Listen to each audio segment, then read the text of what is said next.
अस्सलाम वालेकुम dear students, hopefully you all are fine with good health. उम्मीद आप खैरियत से होंगे। आज मैं अपने दूसरे लेक्चर के साथ यहाँ पे मौजूद हूँ, that is also about the branches of biology. हमारे पास कल के लेक्चर में कुछ ब्रांचेस ऑफ बायोलॉजी रह गई थी, उनको आज हम डिस्कस करेंगे। उनमें से हमारे पास एक ब्रांच जो आती है दैट इज़ एनवायरमेंटल बायोलॉजी। देखिए, एनवायरमेंट की स्टडी, किसी भी ऑर्गेनिज्म के एनवायरमेंट की जो स्टडी है उसको हम एनवायरमेंटल बायोलॉजी कहते हैं। तो इसको जब हम डिफाइन करते हैं तो हम ये कहते हैं this is the branch of biology which involves study of N organisms environment. किसी भी ऑर्गेनिज्म के एनवायरनमेंट की जो स्टडी है उसको हम एनवायरमेंटल बायोलॉजी कहते हैं। हमारे पास जो क्वेश्चन आता है कि what is an environment, environment किसे कहते हैं। सिंपल अगर एनवायरनमेंट को हम डिस्क्राइब करें तो हम ये कहते हैं कि एन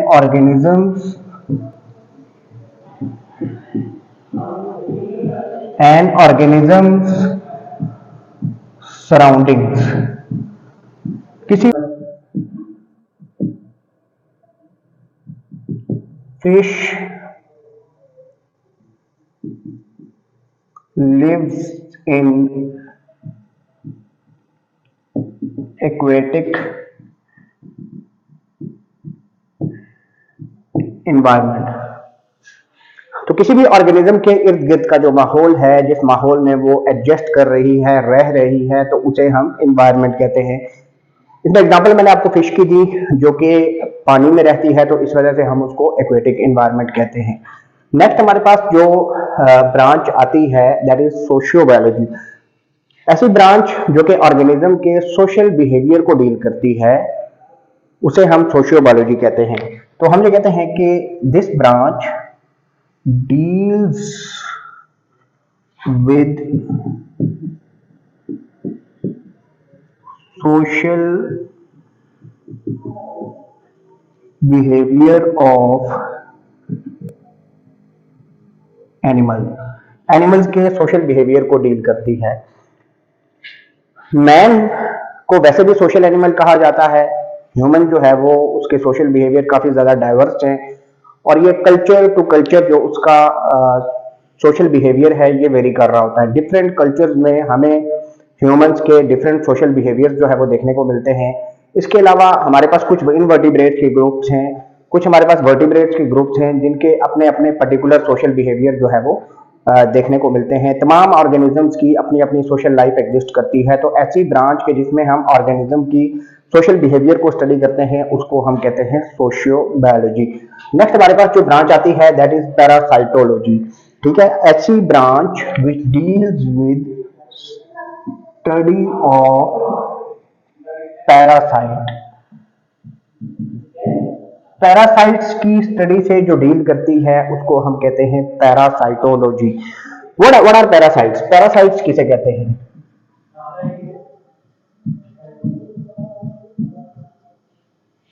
तो पैरासाइट्स को अगर हम डिफाइन करें तो हम ये कहते हैं कि these are also living organisms. ये लिविंग ऑर्गेनिजम्स हैं which take food and shelter from other organisms but in return harm them। ठीक है, तो हम ये कहते हैं कि these are the organisms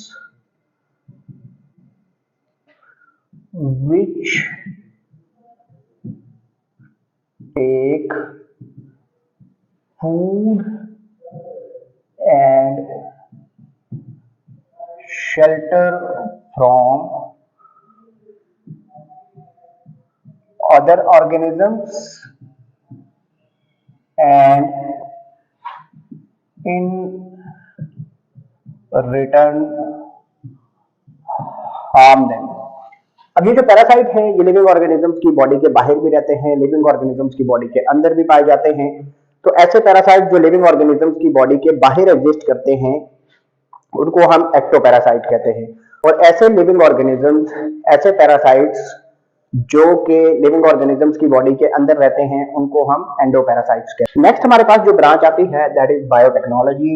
ये हम कहते हैं it is the latest branch of biology, और ये एक ऐसी ब्रांच है कि जिसमें लिविंग ऑर्गेनिजम्स को स्टडी किया जाता है for the production of useful products in order to benefit the Mankind.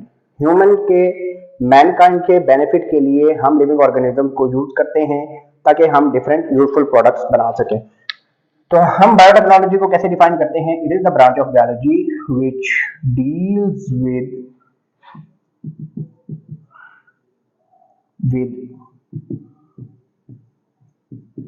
formation of useful products for benefit of Mankind. ठीक है, मैनकाइंड के बेनिफिट के लिए हम लिविंग ऑर्गेनिजम्स को यूज कर सकते हैं। मोस्टली इस प्रोसेस में यूनिसेलुलर ऑर्गेनिजम्स को प्रेफर किया जाता है क्योंकि उनका जेनेटिक स्ट्रक्चर जरा सिंपल होता है और उनसे प्रोडक्ट का हसूल जरा आसान होता है। लेकिन इसके अलावा हम डिफरेंट एनिमल्स और डिफरेंट प्लांट्स को भी यूज कर सकते हैं। तो जेनेटिक इंजीनियरिंग का एक वास्ट फील्ड है जो बायोटेक्नोलॉजी से लिंक करता है, जिसके जरिए हम लिविंग ऑर्गेनिजम्स को यूज कर सकते हैं for the benefit of Mankind. इसकी बड़ी सिंपल एग्जांपल है कि हम बैक्टीरिया को यूज करके योगर्ट प्रोड्यूस करते हैं और यीस्ट को हम यूज करते हैं अपनी बेकरी आइटम्स में, डिफरेंट बेकरी आइटम्स की प्रोडक्शन के लिए। तो ये जो प्रोसेस इसमें इन्वॉल्व होता है उसको हम फर्मेंटेशन का प्रोसेस कहते हैं।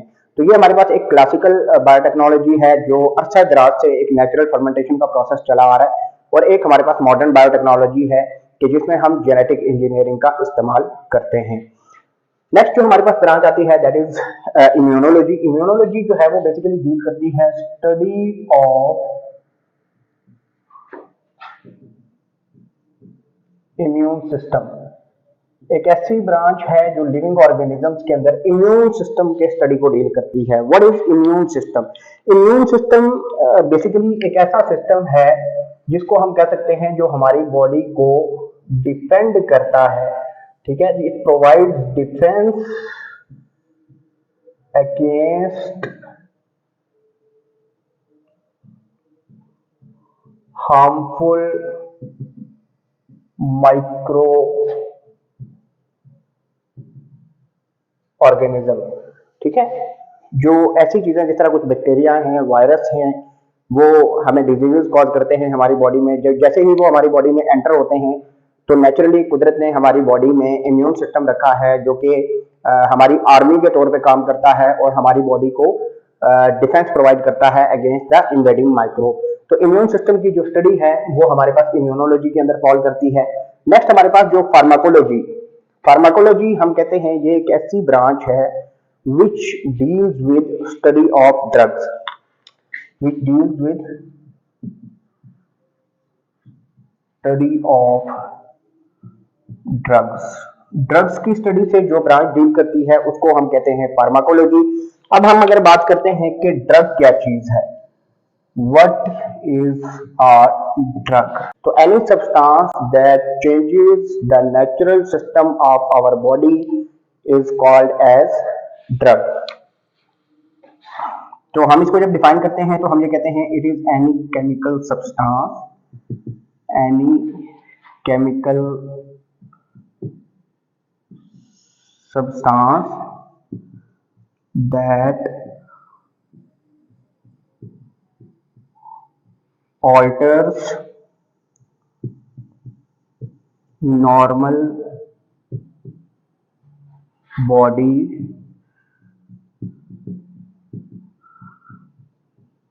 functioning।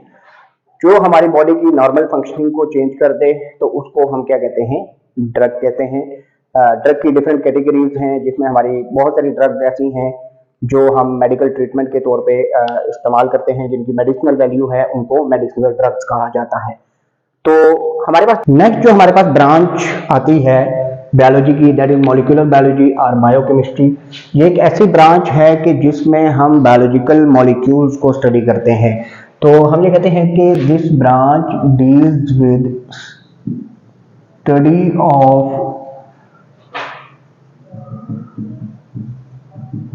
बायोलॉजिकल मॉलिक्यूल्स और biochemical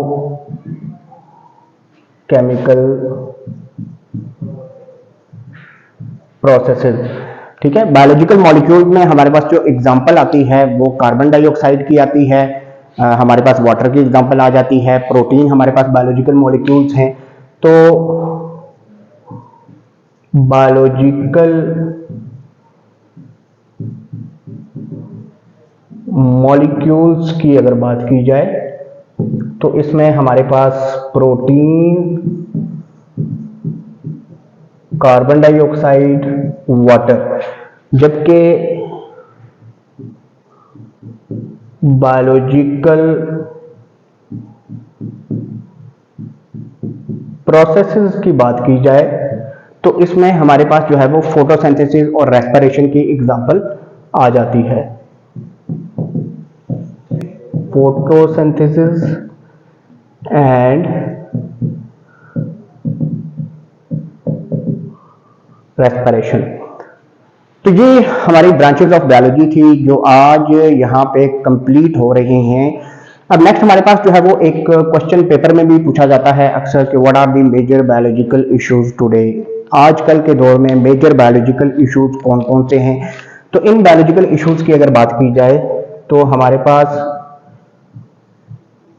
human population growth,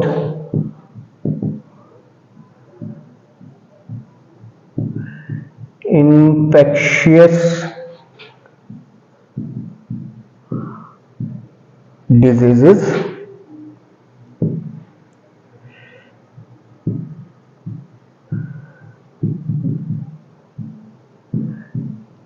addictive drugs, और फोर्थ वन हमारे पास क्या है, that is the pollution. Population growth, जैसे आपको पता है कि वर्ल्ड की पॉपुलेशन इंक्रीज हो रही है। पॉपुलेशन इंक्रीज होने का नुकसान ये होता है कि जो रिसोर्सेज हैं उन पे स्ट्रेस आता है और रिसोर्सेज कम से कम होते जाते हैं। इसी तरह इन्फेक्शियस डिजीजेज, इन्फेक्शन जब किसी भी पॉपुलेशन में फैलता है तो वो पॉपुलेशन हेल्दी नहीं रहती। और आपको पता है कि एक जो अनहेल्दी पॉपुलेशन या बीमार पॉपुलेशन होगी वो सोसाइटी की प्रोग्रेस में अपना कोई किरदार अदा नहीं कर सकेगी। एडिक्टिव ड्रग्स, इसी तरह ऐसी ड्रग्स जो एडिक्शन कॉज करती हैं उनको एडिक्टिव ड्रग्स कहते हैं। और एडिक्टिव ड्रग्स भी जो है एक बहुत बड़ा प्रॉब्लम है, क्योंकि ये पॉपुलेशन, एडिक्टिव ड्रग के इस्तेमाल से जो पॉपुलेशन है वो किसी काम की नहीं रहती, प्रोडक्टिविटी पॉपुलेशन से ख़त्म हो जाती है। और जब पॉपुलेशन से प्रोडक्टिविटी ख़त्म हो जाए तो पॉपुलेशन जो है वो किसी भी वेलफेयर को जो है वो प्रमोट नहीं कर सकती, प्रोग्रेस को प्रमोट नहीं कर सकती। और इसी तरह जो है वो अगर हम पोल्यूशन की बात करें तो पोल्यूशन की वजह से आजकल स्पेशली अर्बन एरियाज में बहुत ज़्यादा मसले मसाइल हैं। तो ये हमारे पास जो है वो चार हैं: human population growth, infectious diseases, addictive drugs और pollution. These are the 4 major biological issues today. तो होपफुली आपको जो है वो आज का लेक्चर पसंद आया होगा। इंशाल्लाह meet you soon with the next lecture. Thank you.